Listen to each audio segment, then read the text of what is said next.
abençoe. E é uma alegria poder compartilhar com os irmãos nessa noite um pouquinho daquilo que o Senhor tem derramado dos nossos corações, da sua palavra, né? Então eu queria desde já pedir aos irmãos deixar a sua Bíblia aí. Agora fiquei mais fã ainda, né? Sua Bíblia num ponto aí que a gente vai passear um pouquinho pelas Escrituras. E eu queria convidar a ficar de pé para a gente ler o Salmo 145 para a gente iniciar a nossa reflexão de hoje à noite. Para a gente falar do Deus das gerações, Deus das famílias, que abençoa os lares, que a bênção não acaba em nós, ela se perpetua pelos nossos filhos, pelos nossos netos, até que Jesus volte. Salmo de número 145. Quem achou diz amém. Amém. Glória a Jesus. Salmo 145, Salmo de Davi, um cântico sobre a bondade e a providência do Senhor Deus. Diz assim, a gente não vai ler o Salmo todo, né, para a gente ganhar um tempinho, mas eu recomendo que vocês leiam em casa com seus filhos. Esse Salmo é um lindo cântico. A gente vai ler alguns versículos, do 1 até o 4 e depois o final. Diz assim, a partir do primeiro versículo: Ó Deus, Rei meu, eu te exaltarei e bendirei o teu nome para todo sempre. Todos os dias te bendirei e louvarei o teu nome para todo sempre. Grande é o Senhor e digno de ser louvado, a sua grandeza é incompreensível. Preste atenção agora no versículo 4. Verso 4 diz assim: Uma geração contará a outra geração as tuas obras e anunciará os teus atos poderosos. Aí vamos pular agora para o verso 18. No finalzinho do salmo ele diz assim: O Senhor está perto de todos que o invocam, de todos os que invocam em verdade. Ele cumpre o desejo dos que te temem, dos que o temem, ouve o seu clamor e os salva. O Senhor preserva todos os que o amam, mas destrói todos os ímpios. Que a minha boca pronuncie louvor ao Senhor, e todo ser vivo bendiga o seu santo nome para todo sempre. Amém. Vamos orar mais uma vez? Amado Deus, querido Pai, louvado seja o teu nome. Nós queremos te agradecer por essa rica oportunidade de estarmos juntos reunidos nessa noite, para te louvar, para te adorar, para bendizer o teu santo nome, e agora para ouvir a tua voz, que o Senhor possa falar conosco através do teu Santo Espírito, que a gente possa se alimentar da tua palavra, que o Senhor possa se fazer presente aqui e falar aos nossos corações, para a gente sair daqui edificado, alimentado e fortalecido. Em nome de Jesus. Amém. Podem sentar. Então, irmãos, encerramento, né? Esse culto é encerramento do trimestre de uma revistinha, de um conteúdo que falou exatamente sobre o papel, né? A importância da família estar aliada com a escola dominical para que essa palavra se cumpra, né? Para que, uma geração transmita a outra, né, os grandes feitos do Senhor, porque o nosso Deus não é um Deus dos indivíduos, né? Não é um Deus das pessoas solitárias, né? É um Deus que faz a mulher estéril habitar em família, né? É um Deus das gerações, né? O Deus de Abraão, de Isaac e de Jacó. A gente vai já aprender um pouquinho mais sobre isso, mas eu queria enfatizar algo que vocês estudaram, né, que Paulo vai falar lá no capítulo 12 de Romanos. Nós temos um grande desafio, irmãos. No mundo em que nós vivemos de acordo com o sonho que Nabucodonosor teve e foi revelado por Daniel, uma estátua que representava os reinos da terra até a vinda do Senhor, começando com o Império da Babilônia, né, passando depois pelos caldeus, os medos, os persas, Alexandre o Grande, a Grécia, a Macedônia, Roma, até os nossos dias, né? Nós estamos nos pés da estátua, os 10 dedos, né? O ápice do governo dos gentios que antecede o quê?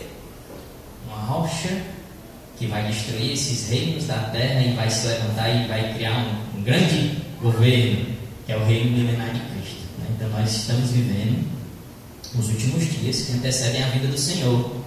Jesus vai dar sinais, né? Vai falar um pouco sobre como seriam os dias que precederiam a sua vinda, né? Dentre um desses sinais. Jesus disse que é semelhante à geração de Noé. Comiam, bebiam, gostavam de curtir e farrear. Né? A gente vai já ver outras características desta geração que precederia a sua vinda. E nós estamos vivendo nesse contexto, em meio a esse mundo. Só que a gente não pode cometer o erro, o equívoco que Paulo adverte aqui, que é este aqui que está lá em Romanos, capítulo de número 12, versículo 2 somente.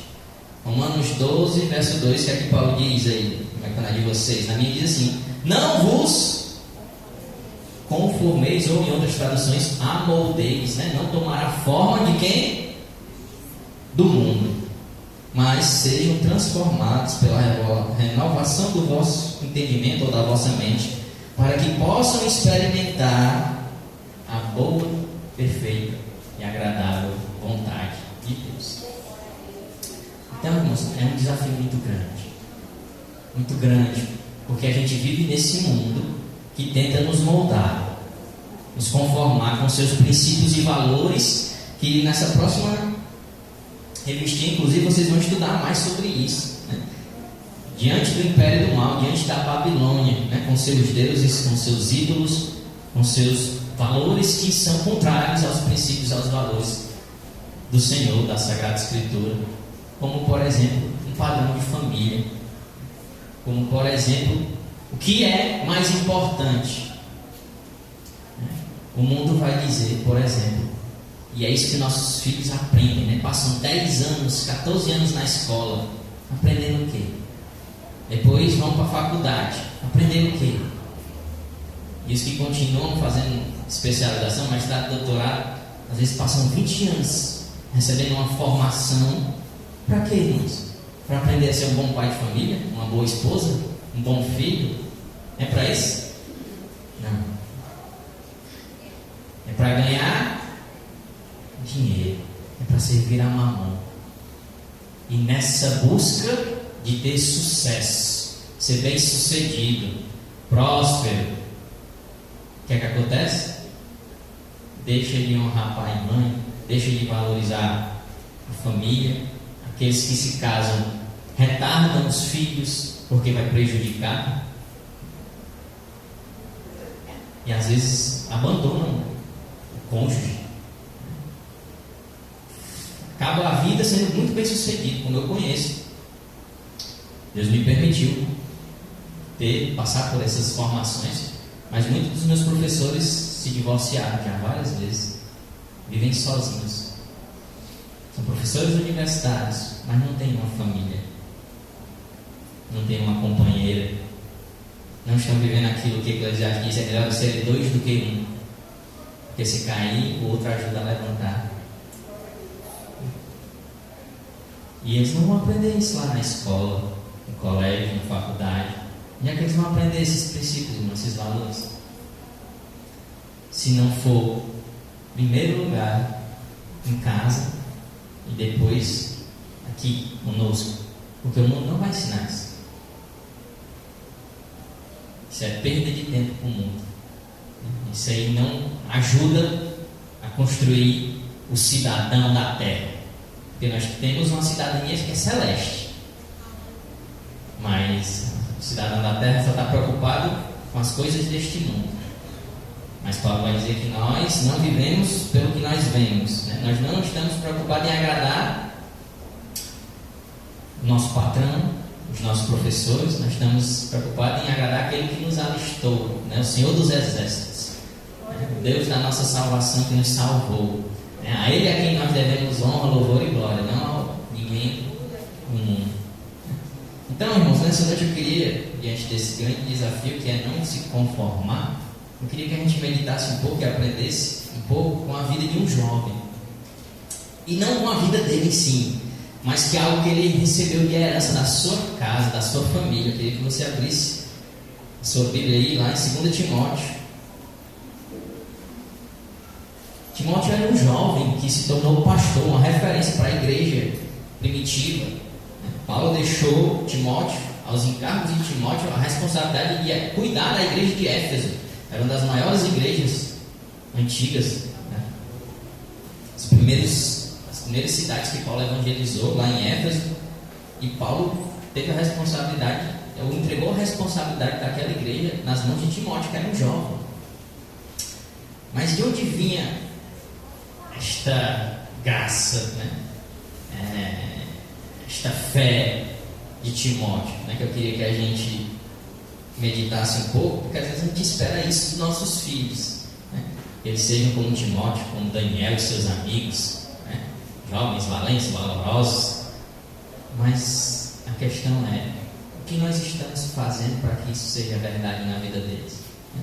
Olha o que é que diz aqui,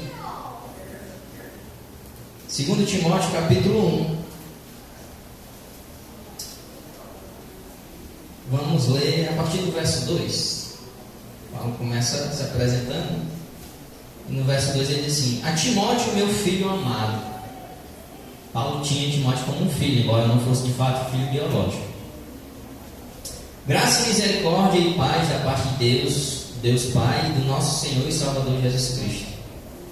Verso 3: dou graças a Deus, a quem sirvo com consciência limpa, assim como serviram os meus antepassados. Presta atenção que a gente vai meditar um pouco sobre isso. Os meus antepassados serviram a esse Deus.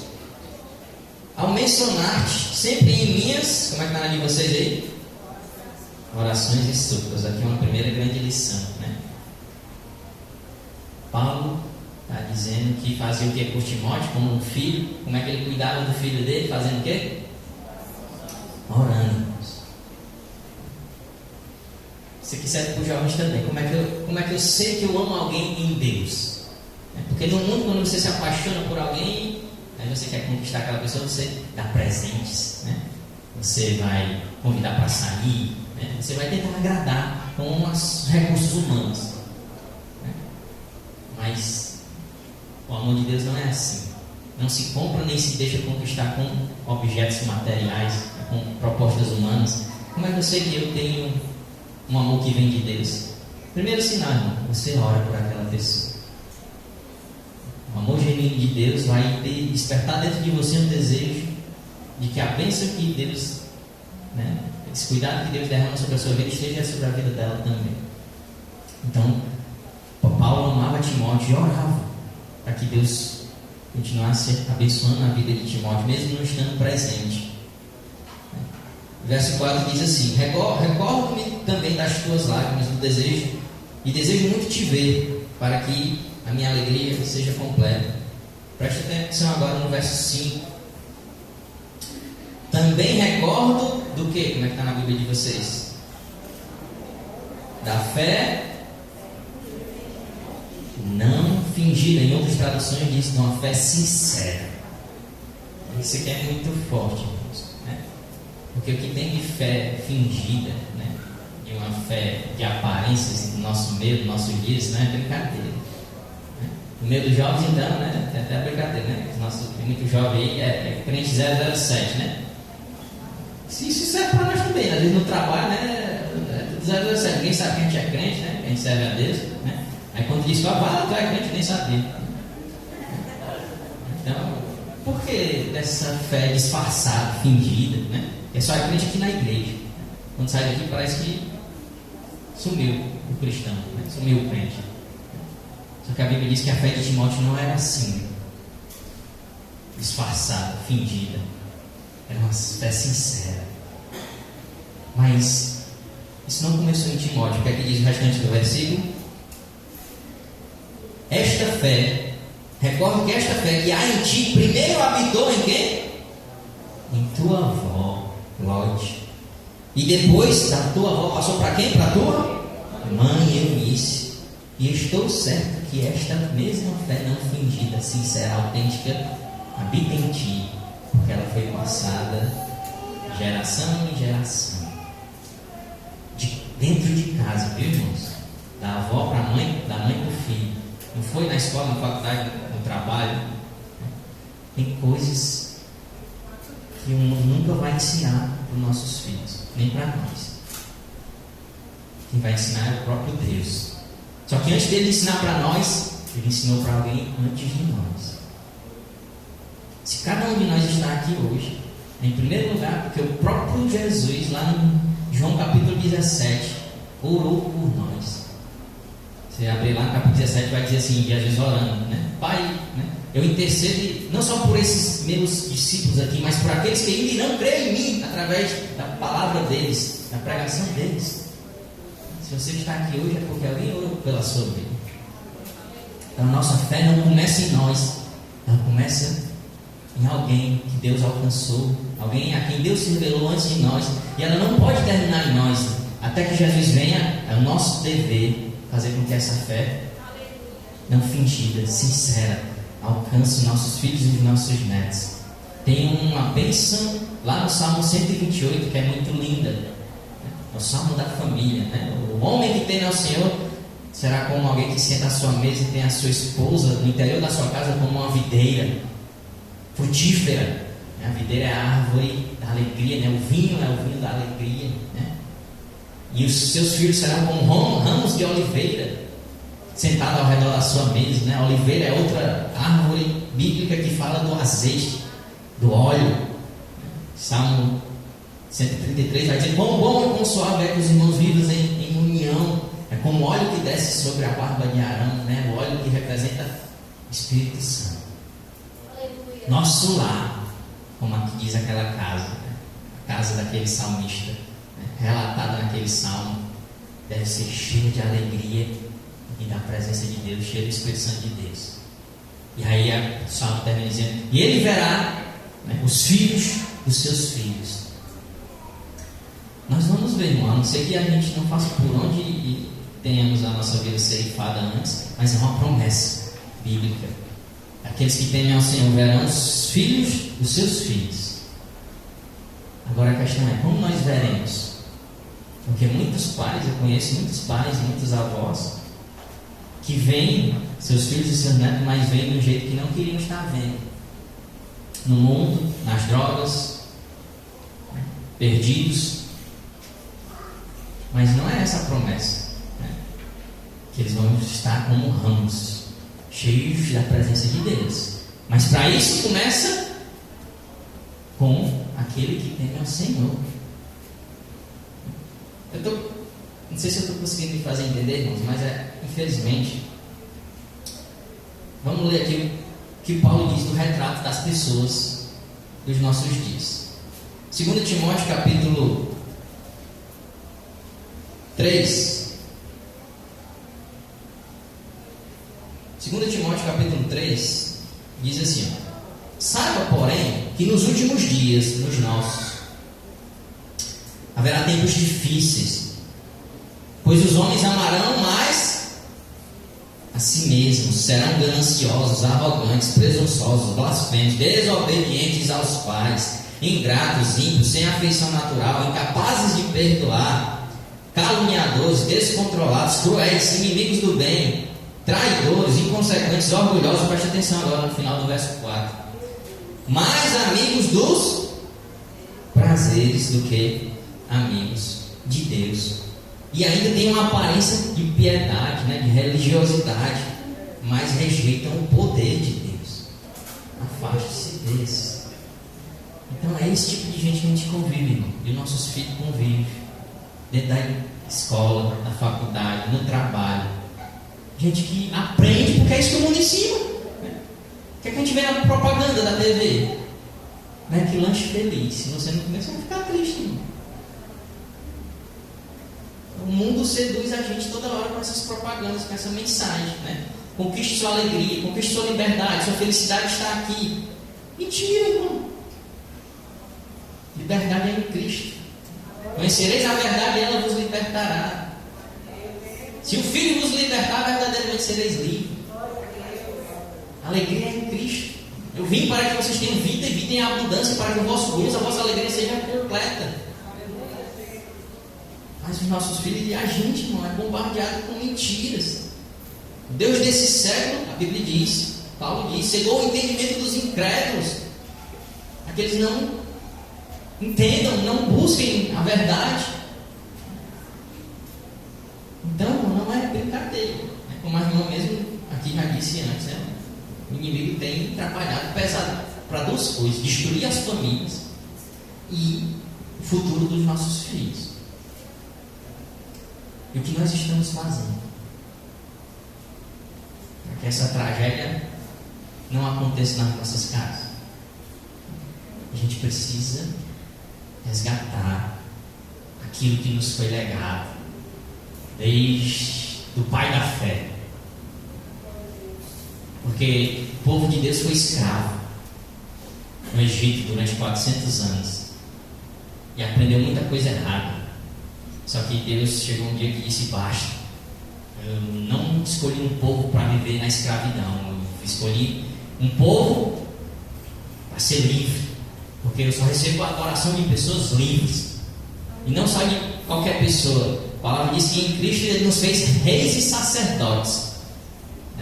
É um reino sacerdotal de pessoas livres, de príncipes e princesas, sacerdotes e sacerdotisas reais, uma nação santa, um povo eleito. E Deus desceu para tirar o povo daquela escravidão. Eu queria lhe convidar para abrir lá em Êxodo, os antepassados, que Paulo está dizendo, ó, a fé dos nossos antepassados, que eu aprendi com os nossos antepassados. Toda a história de Israel, vamos dizer assim, né? Inclusive a própria escritura, né, é tido como Moisés, o escritor do Pentateuco, né, os primeiros 5 livros da Bíblia. E lá no Êxodo, a história de Moisés, depois que Moisés cresce, né, ele nasce, Faraó tenta matá-lo, sua mãe o coloca num cesto no rio que vai parar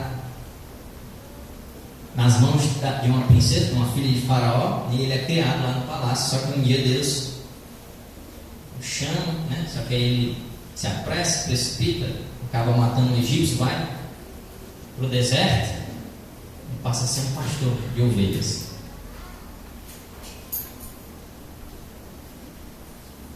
No capítulo 3 fala que enquanto Moisés estava pastoreando, cuidando das suas ovelhas, Deus apareceu a Moisés numa sarça que pegava fogo, mas não se consumia, né? E Moisés se maravilhou com aquela cena. E a gente vai pular aqui um pouco a história, mas recomendo que você leia em casa com calma, no capítulo 3. Mas no verso 4 diz assim, verso 3, né? Vou me aproximar para ver essa obra, essa coisa espantosa, porque a sarça não se consome. E vendo o Senhor que ele se aproximava para ver, o chamou do meio da sarça e disse: Moisés, Moisés. E ele respondeu: eis-me aqui, Senhor. E Deus disse: não te aproximes daqui e tira a sandália dos teus pés, pois o lugar em que está é terra santa. E disse mais: eu sou o Deus do teu pai, o Deus de Abraão, o Deus de Isaac, o Deus de Jacó. E Moisés escondeu o rosto porque teve medo de olhar para o Senhor. Então Deus, quando se apresenta para Moisés, ele não diz: eu sou o Adonai, eu sou o El Shaddai, eu sou Yahvé, eu sou... Tem trocentos nomes lá do Antigo Testamento, né? Tem até uma música aí, Rafá, Jiré, Elohim, Tsekenu, né? Não, eu sou o Deus do teu pai, o Deus do teu avô, do teu bisavô, do teu tetravô. Eu não sou um estranho, eu não sou alguém que não conhece você. Eu conheço você antes de você nascer, porque eu conhecia os seus pais, os seus avós. Eu acompanho vocês e eu cuido de vocês antes de você nascer. Esse é o nosso Deus. Só que Moisés não conhecia ainda a Deus, né? E Deus vai explicar aqui a missão de Moisés: tirar o povo daquela escravidão. Para quê? Ele diz o propósito. Verso 12 aqui desse versículo diz assim: Deus lhe respondeu. Aliás, no 11 Moisés vai dizer, né? Então Moisés disse a Deus: quem sou eu para ir a Faraó e tirar os israelitas do Egito, né? Deus estava vendo a opressão do povo lá na escravidão do Egito, e levantou Moisés e chamou Moisés para tirá-los de lá. Aí Moisés disse: quem sou eu? Quem somos nós, irmãos? Somos um ninguém sem Deus. Moisés pensava que era alguém, porque tinha sido criado no palácio do Faraó 40 anos, pensando que era um príncipe. Só que depois Deus tirou ele de lá, passou 40 anos no deserto para aprender que era ninguém. Porque não é o Egito, não é o que o mundo tem para oferecer que faz de você alguém. Aí quando Moisés entendeu que não era nada, não era ninguém, aí Deus apareceu e disse: agora você vai aprender o Deus dos ninguém que faz ninguém alguém de verdade. Não o mundo, não o Egito, não o faraó. Eu que faço do ninguém como você o maior libertador que o povo já conheceu. Mas eu não sei nem falar, sou gago, né? Assim como eu sou fã, né? Não interessa quem fez a boca do homem, fui eu. Não interessa a sua limitação. O que não é possível para o homem é possível para Deus. Basta você crer e se mover na palavra que Deus ministra. Então Deus disse para Moisés: certamente eu serei contigo, isto lhe será um sinal de que eu te enviei. Quando houveres tirado o meu povo do Egito, prestarás um quê? Como é que está em vocês aí? Verso 12, final. Um culto a Deus neste monte. Deus tinha um propósito: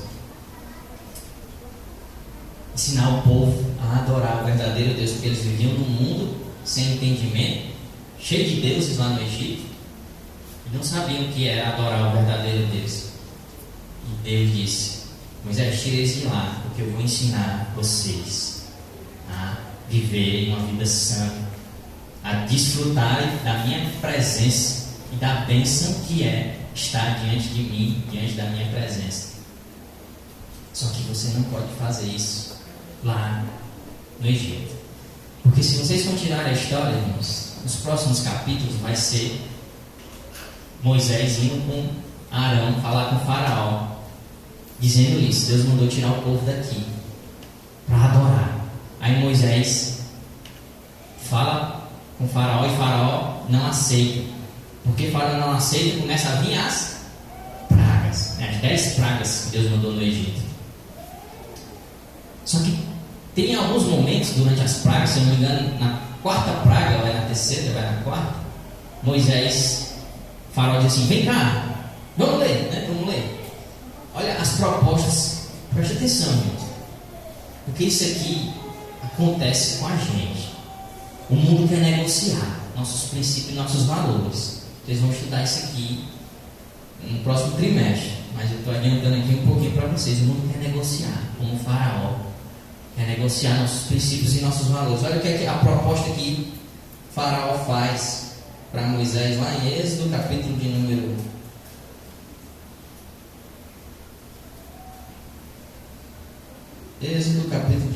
8.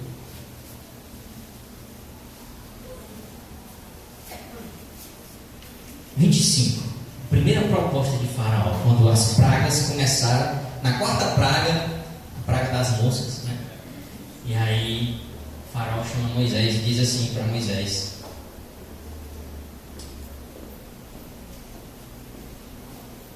verso 25. Então chamou o Faraó a Moisés e a Arão e disse: e ofereceis sacrifício ao vosso Deus? Aonde? Aqui, nessa terra. Irmãos, isso é muito forte. Porque o mundo ensina isso, é o relativismo, né? Você pode tudo, né? Meu corpo, minhas regras. Você vive do jeito que você quiser, irmão. Sacrifica aqui. Não precisa ir lá para o deserto, não. Vamos se cansar, né? Tem igreja que a gente entra, irmão, diz assim: pare de sofrer.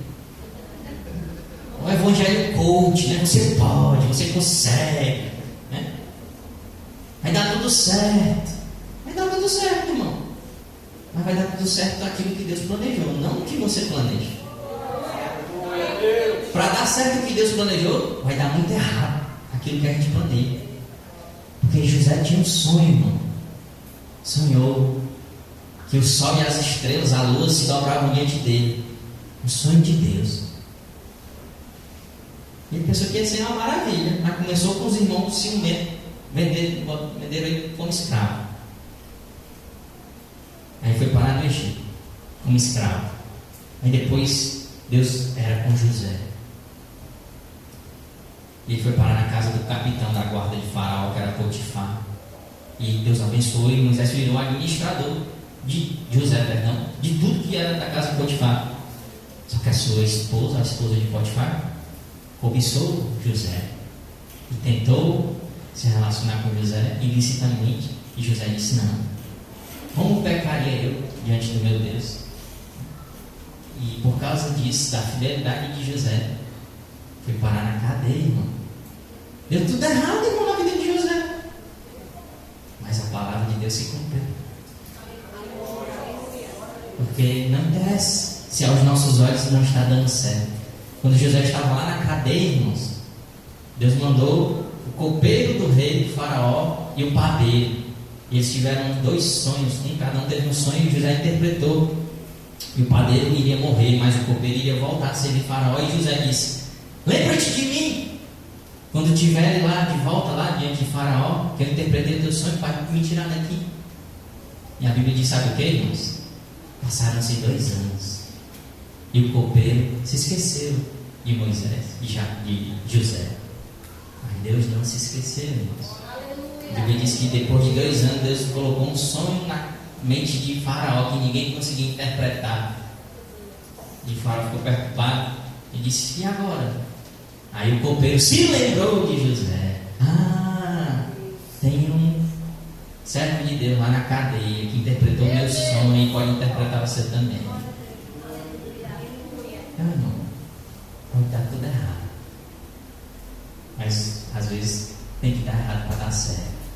Porque Paulo vai dizer lá em Romanos 8:28, se eu não me engano: todas as coisas cooperam para o bem daqueles que amam a Deus, que se dispõem a cumprir o seu propósito. Todas as coisas, e as coisas boas e as ruins também, irmãos. Porque muitas vezes tem que dar errado para dar certo, porque às vezes a gente quer as coisas do nosso jeito, como o faraó queria. Agora aqui nessa terra não tem problema não. Tem, irmão, porque não é de qualquer jeito, irmão.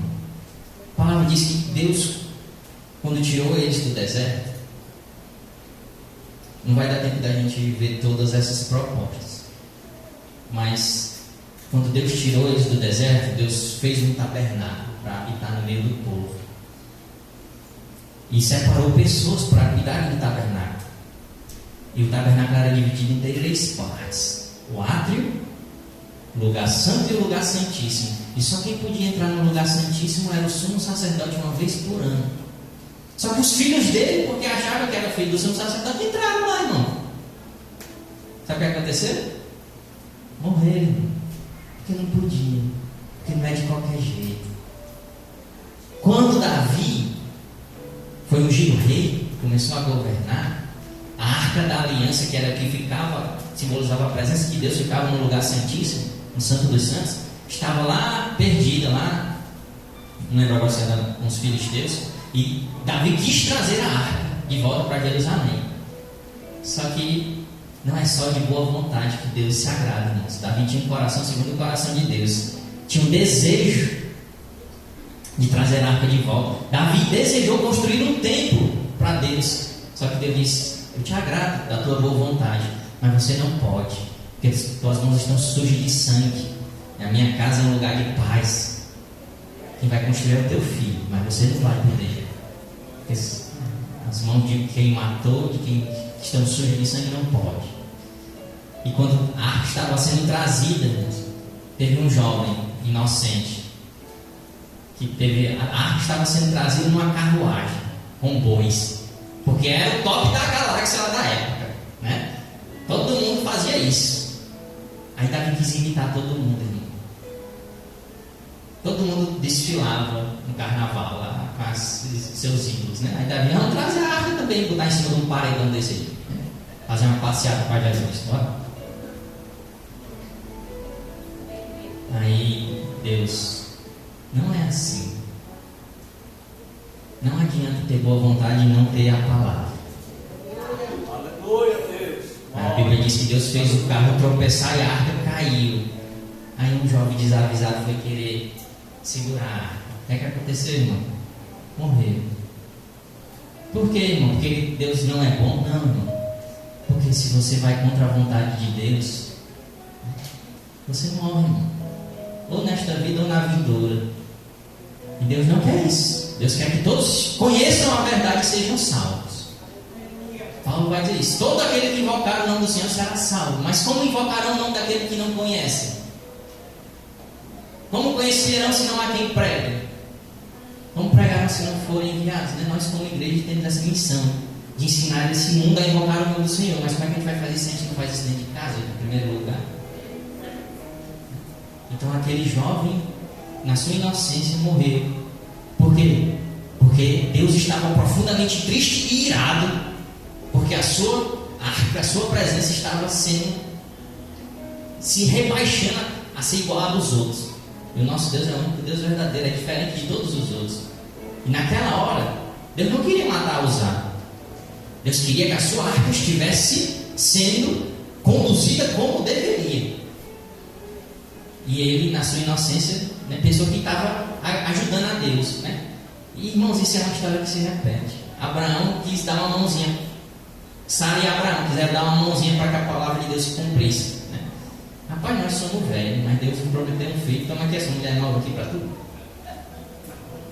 Aí a desgraça está até hoje aí, né? A guerra entre os judeus e os muçulmanos, né? Deus não precisa de mãozinha. Deus é fiel para cumprir tudo aquilo que prometeu. E Paulo diz que ele permanece fiel mesmo quando nós somos infiéis, porque não pode negar a si mesmo. Então a gente não precisa dar mãozinha para Deus. A gente precisa ter um coração disposto a obedecer aquilo que Ele nos pediu. Mas como é que você vai obedecer se você não conhece? A Bíblia diz que depois que Uzá morre, por que Uzá morreu, irmão? Porque Deus queria parar aquilo. Deus não queria que aquilo continuasse, levantar a arca, continuar aquilo. Era tudo que Deus não queria. Então às vezes tem que dar errado para dar certo. E depois que Uzá morreu, Davi entendeu: opa, está errado, para tudo aí. E a Bíblia diz que a arca ficou 3 meses lá na casa de Obed-Edom e fez Obed-Edom prosperar. Aí Davi foi atrás de saber o que é que houve. É porque só quem pode levar a arca são os sacerdotes, no ombro, não é no paredão, no carro de boi, como os outros deuses das outras nações fazem. Nos ombros dos sacerdotes. São os pais, as famílias que levam a presença de Deus. Aí Davi entendeu, e a arca chegou. E Arão também entendeu depois que não podia entrar qualquer pessoa de qualquer jeito lá no Santo dos Santos. Deus vai dizer: só vai entrar você, uma vez por ano. Para quê? Como é que adora a Deus, irmão? Queria ler para a gente se encaminhando para o final, Deuteronômio 16, se eu não me engano.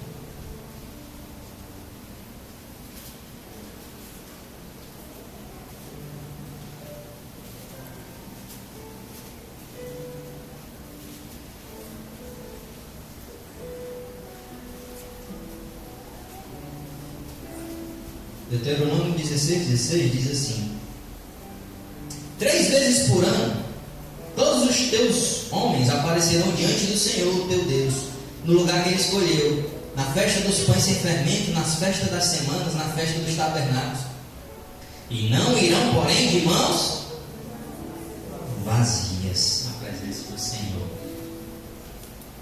Nosso Deus é um Deus festeiro, irmão. Deus instituiu várias festas quando tirou o povo da escravidão do Egito: a Páscoa, a colheita, a festa dos tabernáculos, o Pentecostes, várias festas. E Deus queria celebrar as festas, mas não do jeito do povo, do jeito dele. Porque, de novo, nosso mundo, a gente vive num mundo que faz festa, irmão. Muita festa, mas não é do jeito que Deus quer, do jeito que agrada a Deus. O mundo faz festa para receber. A festa que Deus institui é para você dar. Não é para você ir lá se banquetear. Irmão, eu não sei se eu estou conseguindo me fazer entender. Eu vou dar um exemplo para deixar mais claro. Vou contar até um testemunho pessoal. Todo mundo conhece a fama dos crentes. Mas olha, qual é a fama dos crentes? O crente não fuma, não bebe, mas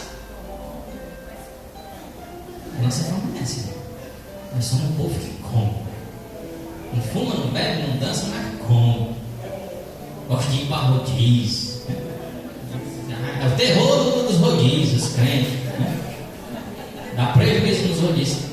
Irmão, deixa eu contar uma história para você. Essa não era a fama do povo de Deus, não.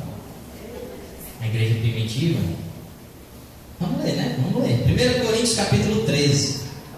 Aliás, perdão, Atos 13.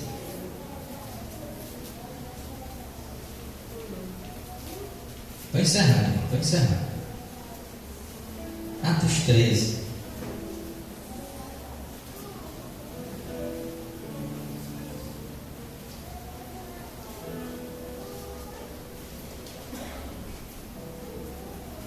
Verso 2, aqui fala do chamado de Paulo e Barnabé. Enquanto cultuavam ao Senhor, fazendo o que, irmãos? Comendo? Jejuando? O Espírito Santo disse: separai Barnabé e Paulo para a obra que eu tenho chamado. Então, depois de fazer o que, irmão? Comer e por rodízio? Jejuar e orar, e impuseram as mãos e deixaram que Deus partisse. Irmão, a gente é o povo de Deus. Mas se a gente não viver do jeito que Deus quer que a gente viva, a gente não vai desfrutar da presença de Deus. Não adianta ter um coração disposto, como Davi. Você tem que entender o que é que Deus quer. Deus quer um povo que seja sacerdote, que aprenda a celebrar. Mas uma das festas da Páscoa mesmo é o pães ázimos. É tempo de jejuar, tempo de se humilhar. A palavra diz: humilhar-vos diante da onipotente mão do Senhor, Ele vos exaltará. Mas não tem exaltação para quem não se humilha. E o jejum é isso. E não é ficar sem comer, irmãos. Não é só ficar sem comer, não se trata disso. Eu vou contar um testemunho, porque às vezes a gente não tem noção do quanto os nossos filhos acabam deixando de aprender de Deus através das nossas vidas, porque a gente não dá exemplo. Eu tenho um pequenininho de 4 anos. Quando ele tinha 2 anos, ele estava começando a falar, irmãos. Eu me vi viciado nisso aqui, num jogo. E quantas vezes, mais de uma vez, né, eu jogando aqui, o meu filho querendo atenção, e meu filho dizia: pai, guarda essa não. Eu fiz uma voz. Eu disse: nunca mais. Eu não quero que meu filho seja escravo disso aqui. Nunca mais eu jogo isso. Minha pregação não está aqui. Mas uma coisa que pode abençoar, irmãos, pode amaldiçoar também. Meu Deus. Olha o que aqui Isaías 58 diz, para encerrarmos. O que é jejuar, irmãos? Como é que a gente quer que nossos filhos amem a casa do Senhor se a gente não valoriza? Se a gente troca por uma série de Netflix, se a gente troca pelo shopping, como é que eles vão valorizar? Como é que eles vão ter uma fé não fingida, uma fé sincera? Vocês não veem isso em nós. Olha o que aqui Isaías diz aqui, irmãos. Isaías 58. Depois eu peço que você leia em casa com a sua família, mas a gente vai ler só 2 versículos, o verso 6 e o 7. É o jejum que agrada a Deus. Porque a gente tem que deixar de ter essa fome de comelão, irmãos. O povo de Deus não tinha essa fome, não. Era o povo que jejuava e orava. A gente precisa aprender com os patriarcas, que eles faziam altares. O tabernáculo tinha 3 altares. Primeiro altar, ninguém chegava de mãos vazias, porque você chegava para pedir perdão e você levava um sacrifício para ser ofertado lá fora no átrio. Mas o sumo sacerdote depois tinha que oferecer uma vez por ano perdão, pedindo perdão pelo pecado, todo mundo lá no Santo dos Santos. Só que antes ele passava por outro altar, que era o altar do incenso. Paulo diz que o incenso é como as orações. O louvor e as orações são como um cheiro suave que Deus recebe. É um altar de louvor e de adoração. Hebreus 13 vai dizer isso. sacrifício de louvor, para que Deus seja propício, para você entrar na presença de Deus. É o segundo altar no lugar santo, que antecede o Santo dos Santos. E além do Santo dos Santos, tem o propiciatório, onde vai ser ofertado o sangue do Cordeiro para o perdão dos pecados. São 3 altares para você chegar na presença de Deus. E aqui ele diz assim, verso 6: por acaso não é este o jejum que eu escolhi? Preste atenção que ele não vai falar de comida. Que solte as correntes da maldade, que desfaça as ataduras da opressão e ponha em liberdade os oprimidos, e despedace todo o jugo, irmão. Às vezes isso aqui é um jugo, irmão, isso aqui é uma opressão. Televisão da sua casa, talvez. E Deus está dizendo: como é que você vai libertar seus filhos se você está aprisionado?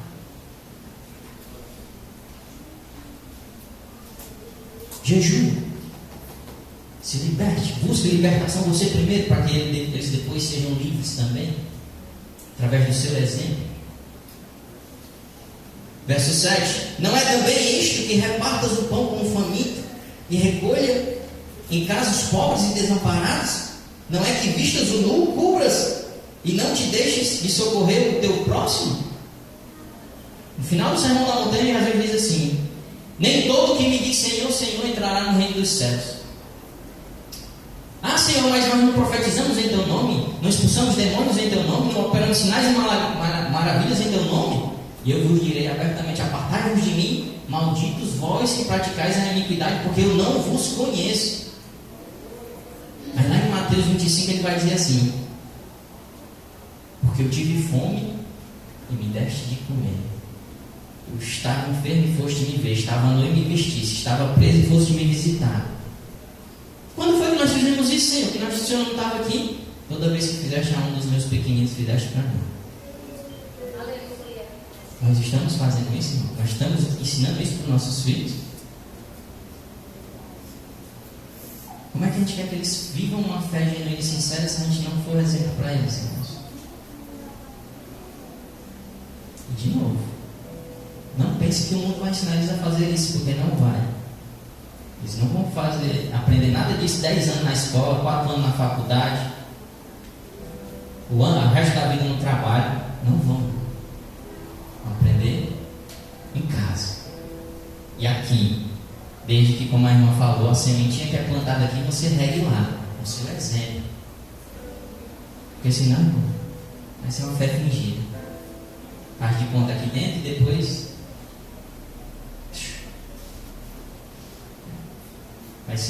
não vai ter resistência às propostas da Babilônia, de Faraó, do mundo.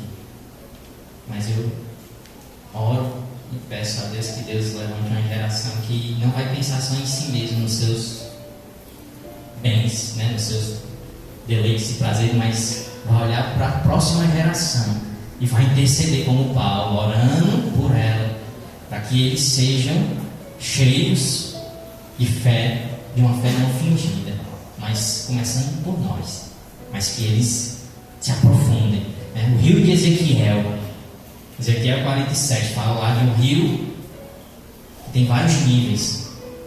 Nossos filhos não vão para o fundo, irmão, se a gente não estiver lá. Como a irmã disse aqui, não é ensinar o caminho, não, é no caminho. Se a gente quiser que eles vá para o fundo, a gente tem que ir primeiro. Aí vem para cá. Eles vão nos seguir.